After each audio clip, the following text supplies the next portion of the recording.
So what were you saying? You were saying something about bunnies in the yard. This is from my last video where I talked about complexity We were and how talking. quarks are very simple, yet they make up a very complex object, a bunny, and you said something? We were talking about how simplicity, simple base reality creates complex systems. Uh-huh.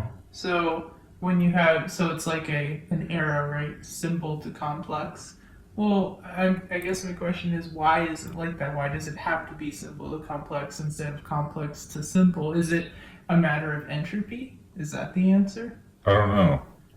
Um, I feel like complexity is something special that deserves like a really deep hours of thinking about it to try to figure out why complexity is needed to have emergence. I think is a it's really what Kuhn struggles with constantly because he doesn't understand how the Robert the Lawrence cue. Yeah, That yeah, the closer to closer truth. to the truth guy, Okay, because he's yeah. always talking about how brain synapses and like Yeah, little that's right. little basic interactions in your brain lead to consciousness. It's this weird problem where you're Right, going from simplicity to complexity. right.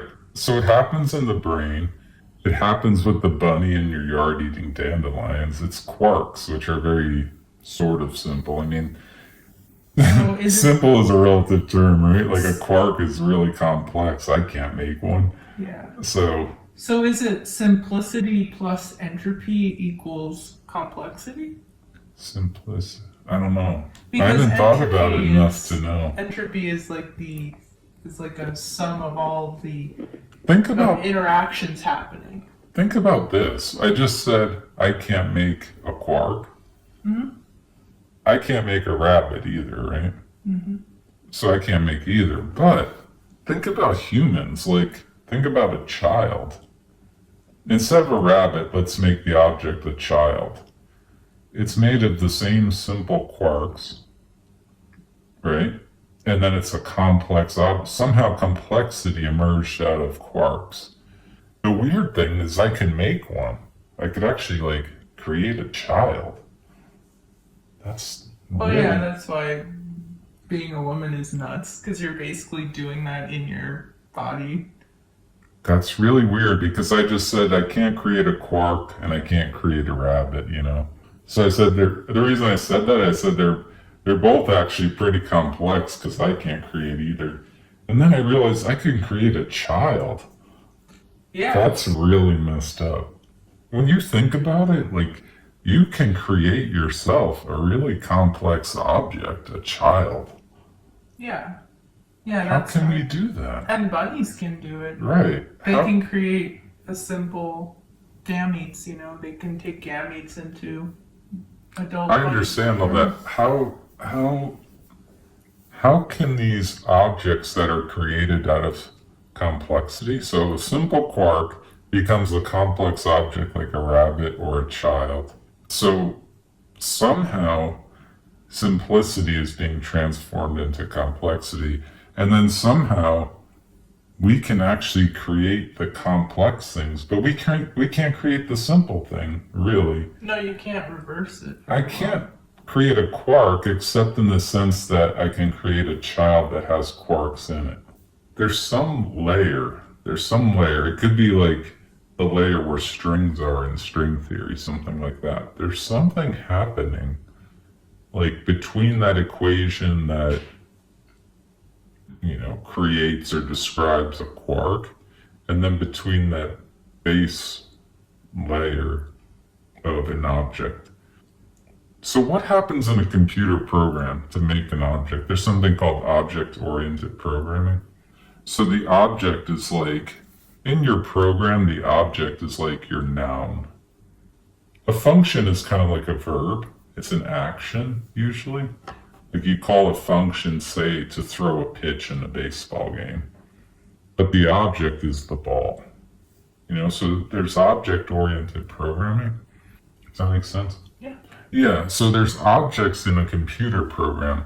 What makes, like in a baseball game, what makes the ball a ball in a computer program? Because you've taken, You've taken like little bits, yeah, right? you've taken simple things like text. All you're doing is taking like text that says, call this object, not call is a function. So, okay, call this function called pitch the ball, and then you pitch it, and that function is calling the object, and the object is in a different part of the program, that's the ball. And what about the graphics? Like, how is it rendered? So the graphics are what makes it a ball. Yeah. But the graphics have their own coding to them. Is it different functions? So it's a bunch of different command prompts that lead to complexity. It's like, what makes the ball a ball in a baseball game? Well, pixels, you have the graphics, but then under the pixels, you have object-oriented programming. You have an object there that has been created with properties in the program. Yeah. So is that what's happening? Like, so we have a bunch of different functions. not functions, they're verbs. I'm thinking more in terms of objects, like nouns, like the bunny, the child, us. Like, but there's things underneath that are creating that. yeah, I guess those are the functions. They're the Yeah. actions. Right. Like I'm thinking about graphics for baseball. You need to have functions that describe the pixels Mm-hmm. and where they are in space in the video game. Yeah, kind of. So what's happening is a function is called like pitch the ball, and it's moving that object through the That's three-dimensional That's like space. another layer. It's moving the object through the three-dimensional space of that baseball game. Mm-hmm. The function calls the object, and the object moves.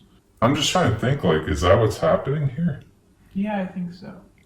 I think it's a I'm bunch trying to think in the bunny analogy, what is like the function and what is the object? The object is clearly the bunny, but what is the quark that's in the bunny? Is that also an object? I guess so. So then what function is calling the quark? Is it fields? Because fields make quarks. So are fields like the base layer function that's being called to create something? Probably. Wow, so in the sim that we live in, we clearly live in a sim. In the sim that we live in, it always comes down to fields. Yeah. Yeah. Yeah. Fields might be, I wouldn't say fundamental, there's probably like a math equation under them. There's probably something that creates them, like an equation. I think math is probably the base layer, or yeah, anyway, whatever. So fields, man, it always just comes back to fields. They're like, Well, here's the thing. I think it's really easy to describe base layers and like the fundamental building blocks. And it's easy to describe the complex macro layer. What's weird is the middle part. the weird thing where the basic building blocks meet the you're saying it's easy to describe a field and then a bunny? Yeah, it's easy to describe those polar opposite things, but what's hard to describe is what's How is happening it in the easy middle. though? You can't go create a field. But we generally know what it is and can define it. You just did it. You defined it as a field. Okay, in a program, yeah, I did, right? Right. But what we didn't define yet, I don't think, in this conversation is where those fields and program code language create the bunny. Where is the middle ground? That's What's the happening? emergence, isn't it? Yeah, that's what we're talking about, Yeah, right? yeah. Well, Right, what is that? So the middle layer is the problem. Yeah, that's true. Like, how out of the field do you get the bunny? I guess you could take it step by step and say you get the field. In the field, you get the quark, the electron. So you get all those different particles. The particles of matter, right? They're created in the field. So that could be the emergent property that we're talking about, is a field taking on a charge, gaining a value, right? Oh, you're saying the emergence happens at At a small level? I'm saying when a field is empty and then suddenly it takes a charge due to a quantum fluctuation or whatever reason, suddenly it takes a charge, and has a value, and that value might make it an electron, right? Mhm. So at that point, hasn't an electron emerged out of nothing? Isn't that the emergence of complexity? So it does seem to emerge from a field. Oh, okay. So you're saying there isn't a middle ground really. It's just The from middle ground might be those particles. It might be Okay. those particles, right? Because you have a field and a bunny. How do you get, well, the bunny is made up of the quark. How do you get the quark? The field gains a charge, and that charge makes it a quark. It puts it in the quark field. I don't know. I don't know. It seems like fields allow complex emergence. It feels like the field. That's hard to say. It feels like the field is the conduit between like the base layer math, simplicity, beautiful elegance, and then the bunny running around in your yard eating dandelions. Yeah, I guess, but it seems like there's still a long way to go between a quark gaining a charge and a bunny. Yeah, because you then have to create like an atom, a molecule. So you see how complexity suddenly builds once you have the quark in the field. Yeah. Okay, so it's like the quark is step one. I feel of like the- that's where emergence might take place. I'm making this up on the fly, but I feel like that's where like complexity Okay. and the concept of emergence itself, they might take place in the field just due to what we're talking about Okay. here. Yeah. So the emergence portion of it is a huge span of the spectrum of complexity. Because you have one Yeah. side where it's like, okay, Yeah, it could be the now. electron, the atom, the molecule, the gene. Like it keeps building on itself Yeah. Yeah. until you get The rabbit. right Okay. eating the dandelion.